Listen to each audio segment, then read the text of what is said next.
What's going on, guys? Welcome back to another stimulus check update, stimulus package update, and news report for Wednesday, March 24th. Yes, we are almost to the end of March. That means lawmakers are coming up on a 2-week recess, which means they have just a couple more days to work out their differences, continue to discuss what they want to change, and then we will see them come back on April 12th. Here's what we know this morning. First, I have already received many comments here on the channel. I've already received many emails in my inbox as well that many of you have already received your $1,400 stimulus checks this morning. That is great news. There has been a lot of talk about people will have to continue to wait for a paper check, a prepaid debit card, or in some instances, will have to wait for the next round of direct deposits. Well, this morning, many of you have said, even people on Social Security have stated that yes, you received your $1,400 stimulus checks in your bank account this morning. So, if that was you, great. For those of you that are still waiting, here's what we know. Your checks could still become available later on this week, possibly Thursday or Friday. We also know if you are getting a direct deposit, you will most likely get a check that will be deposited on a Wednesday. It will most likely be next Wednesday. According to a few reports, the last direct deposit round will be next week. And all paper checks and all prepaid debit cards will be going out before the end of this month. So the good news is, most likely by the first week of April, every single American will have their $1,400 stimulus check. That is at least what we're hearing as of right now. But you need to be on the lookout for these because it's going to be, if you get a paper check or a prepaid debit card, it's in a plain white envelope. Do not throw it away. Make sure you check all your mail and make sure you check it quickly because there are people out there that are pretty much just taking people's mail simply because it may have a check or prepaid debit card in it. So we do know there are scams out there. We do know there are people that are committing mail fraud and stealing people's mail. So just be aware of that, all right? And speaking of stimulus, this is something that it's in the title. You know I'm going to talk about it, right? But this is something that we have been aware of for a little while, is there is a group out there that's pushing for a $2,000 per month stimulus check. Well, Rashida Tlaib and Pramila Jayapal have introduced the ABC Act. Now, here's exactly what is in this bill. This bill will provide $2,000 a month guaranteed income for every person in America during the COVID crisis, an additional $1,000 per month for 1 year after COVID crisis ends, and it will be distributed via Boost debit cards and funded by minting 2 $1 trillion coins. This proposal right here has been co-sponsored by 10 representatives in the House, and many other Democrats, mainly progressives, do support this as well. But here's the issue. Just because progressives are supporting this doesn't mean all Democrats do. Here's what we know, and these are the words from President Biden himself. He stated before that he does not want to spend an extreme amount of money on stimulus checks when there's so many other priorities that he needs to address. So here's what we know. Yes, in this case, they are saying that this will be funded by minting 2 $1 trillion coins. But the issue is, if it was that easy to just mint, a couple $1 trillion coins, why wouldn't the government do that in every instance? Well, it's because it's not that easy. So here's what we know. Now, honestly, do I think a $2,000 per month stimulus check is going to pass? Absolutely not. I don't think it will. I honestly think there's really no point to talk about it in the sense that a $2,000 per month check will not pass. But, and especially when you add in an additional $1,000 per month for a full year after the COVID crisis ends, I don't think that is the point of that is that they're just trying to get additional funding to provide for the American people that have suffered for so long. And it's just trying to give back for those months that there was nothing coming. And so it's just trying to rebuild. The issue is, this is not something that the Biden administration is wanting to do. So here's why I bring this up, because honestly, $2,000 per month, I don't think has even has legs to stand on. There's no way this is going to pass at this point. If things were to get completely worse, I do believe $2,000 per month would work.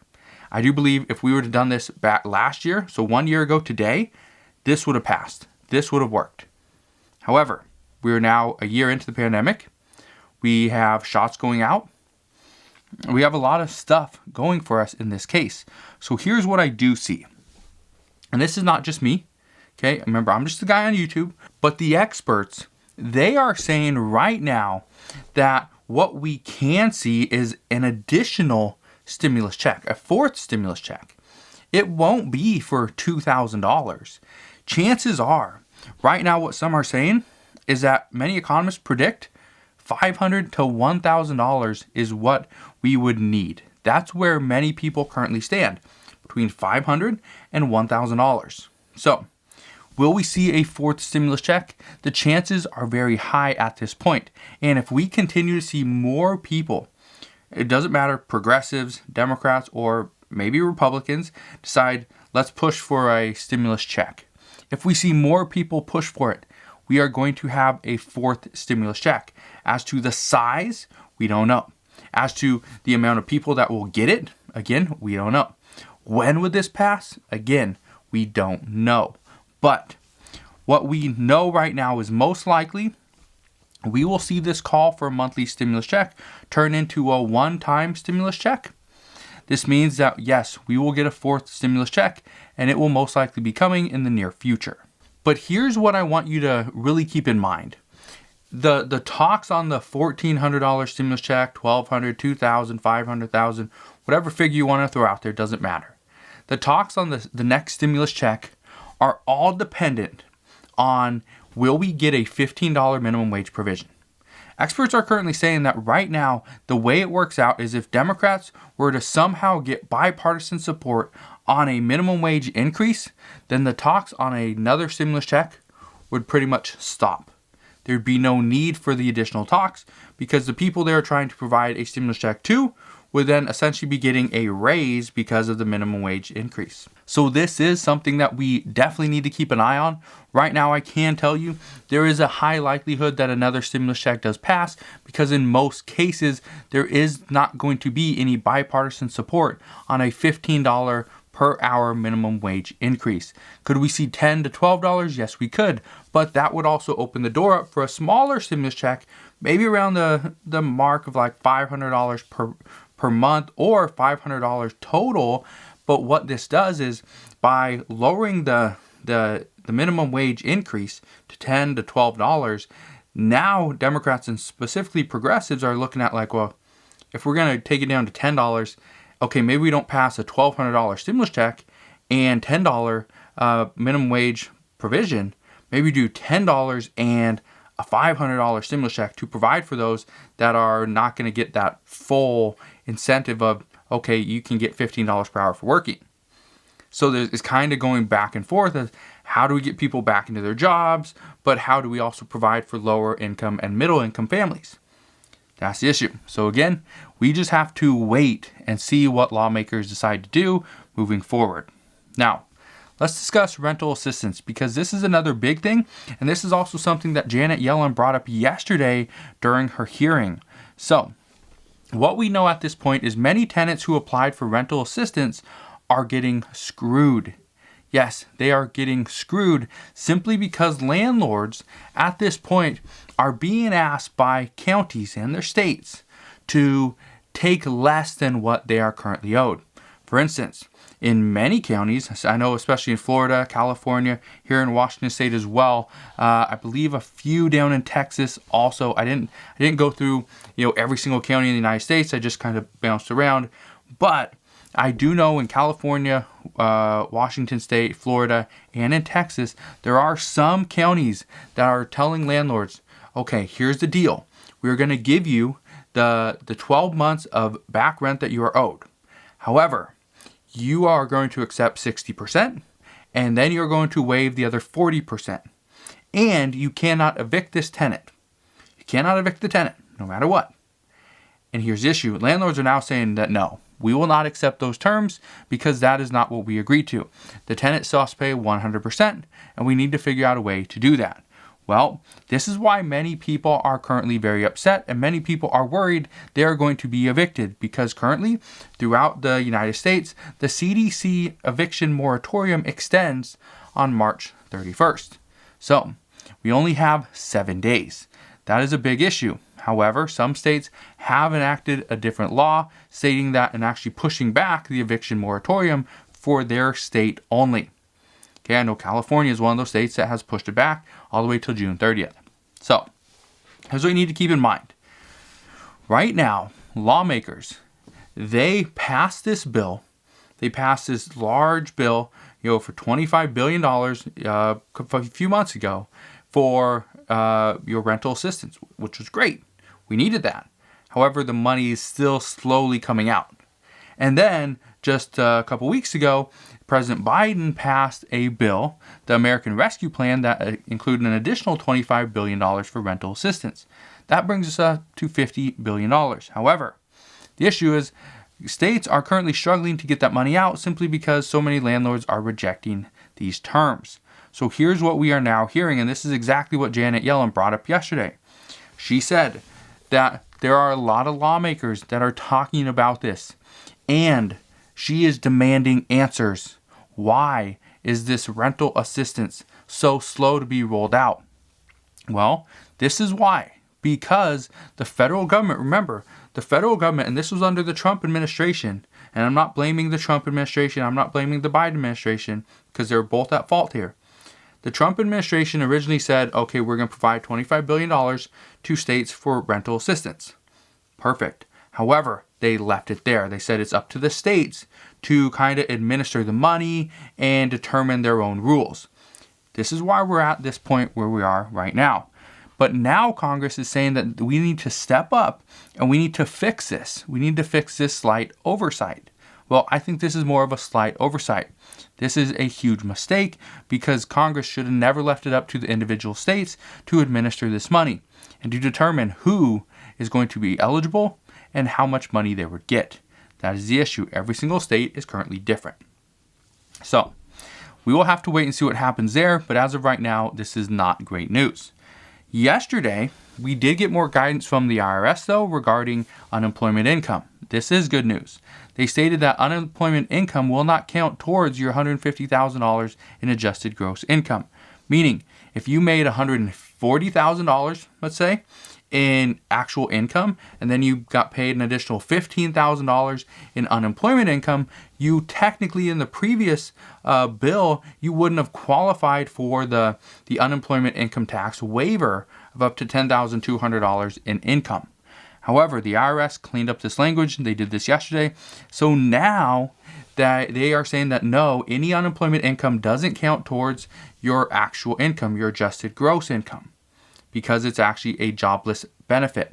So because of that, you would only be at $140,000 in this situation instead of $155,000, which means you would qualify for up to $10,200 in unemployment income tax forgiveness.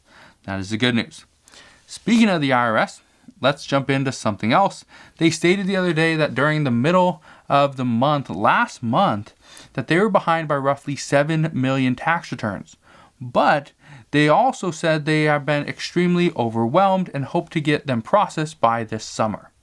So, I was reading a few articles, and people were, the media outlets were telling people, go and file, do it now. Because if you're not, you're going to be put at the back of the line, and you might be waiting for your tax return in October or November.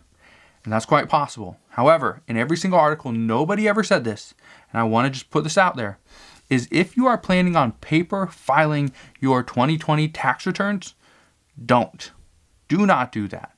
Do not paper file, because if you do, it's going to arrive at the IRS and it's going to sit on a desk for months.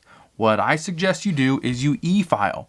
But we are also getting reports that the IRS is losing the e-files, which is just complete insanity. How does the IRS lose a file that is sent electronically? We have no idea. But if you are going to file, e-file. Okay, just 100% e-file. That's going to be the quickest way. That's going to be your best option. Do not paper file. Now, a lot of lawmakers are discussing how to make this $1.9 trillion stimulus package that was previously passed, how to make this better. At the same time, they're also discussing how to make the $900 billion stimulus package that was passed back in December. How do we make that one better? Well, here's what we know. Some are saying we need to go bigger on the next bill. Currently, the Build Back Better plan is estimated to be about $3 trillion. But others say the best way to make these bills better is not only to introduce new and bigger legislation in the Build Back Better plan, but also clean up the language around the things that need cleaning up. And so what we know right now, the things that need to be cleaned up, according to many reports, are the rental assistance funding is huge. That is a big oversight that Congress has completely missed. They completely screwed that up. We know unemployment taxes needs to be cleaned up as well. School funding, they're having issues there. State and local government funding, Republicans really want this language cleaned up. The IRS even wants more funding to help them administer the child tax credits. Right now, some lawmakers are saying we need to clean up the language here because right now some things are not as clear-cut as they were supposed to be. However, the IRS says that we may have to put this on hold because as of right now, and pushing back the filing date until May 17th as opposed to April 15th, that's causing more issues. So what I can tell you is right now the IRS has a lot of work to do, and we will see what happens over the next month. But it will be very interesting to see how lawmakers decide to come up with a better solution as to what they have already passed. So, as we know more regarding the stimulus checks, the next stimulus package, President Biden's Build Back Better plan, or any changes in the current proposals, I promise I will keep you updated on everything. So, just want to thank you guys for watching. Consider subscribing, and I'll see you guys on the next one.